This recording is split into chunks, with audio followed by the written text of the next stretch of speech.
আমি তখন বাইং হাউসে জব করতাম। আমার কাজটা ছিল প্রচুর সময় দিতে হতো অফিসে, আমার ফ্যাক্টরিতে যেত।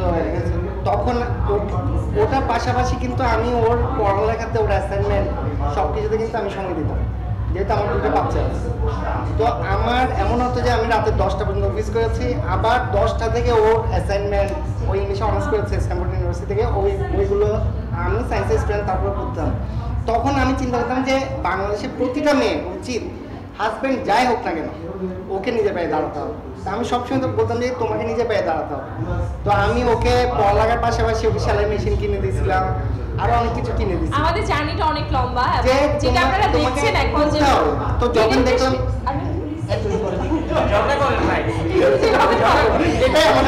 আমাদের হয় কি, মানে আপনারা যেটা বলছেন যে ওর আমাকে সময় দেওয়া কিভাবে শুরু, এটা আপনারা এখন ভিডিওতে দেখছেন, বাট ও আমাকে সাপোর্ট করছে মানে আমার বিয়ের পর থেকে। সেই 2008 সালে আমাদের বিয়ে হয়। তারপরে আমি তখন স্টুডেন্ট ছিলাম, সে আমার অ্যাসাইনমেন্ট করে দিত, SW করে দিত, আমার পড়া রেডি করে দিত, আমার নোট করে দিত।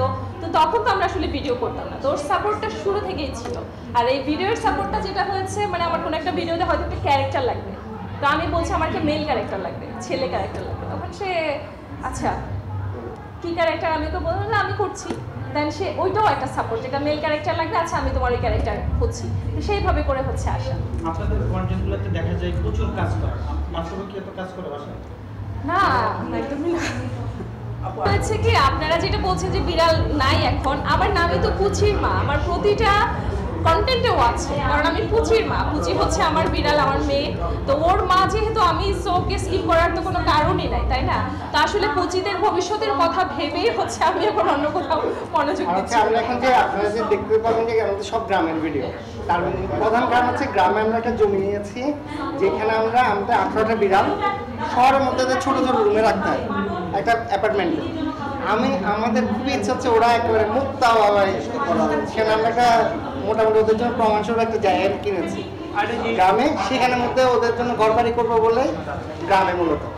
তো ওই বিড়ালদেরকে ওইখানে আমরা শিফট করবো না, ওদের পড়ালেখাটা আমরা ম্যানেজ করি, এবং যেটা হয় ওরা যে স্কুলে থাকে সেই স্কুলের টিচার ম্যামরা আমাদেরকে অনেক সাপোর্ট করে। আর যেটা হয় যে আমাদেরকে আপনারা যখন গ্রামে দেখছেন, ওরা আসলে গ্রামে থাকে না, ওরা শহরে ঢাকায় আছে, এবং ওদের স্কুল রেগুলার ওরা করছে।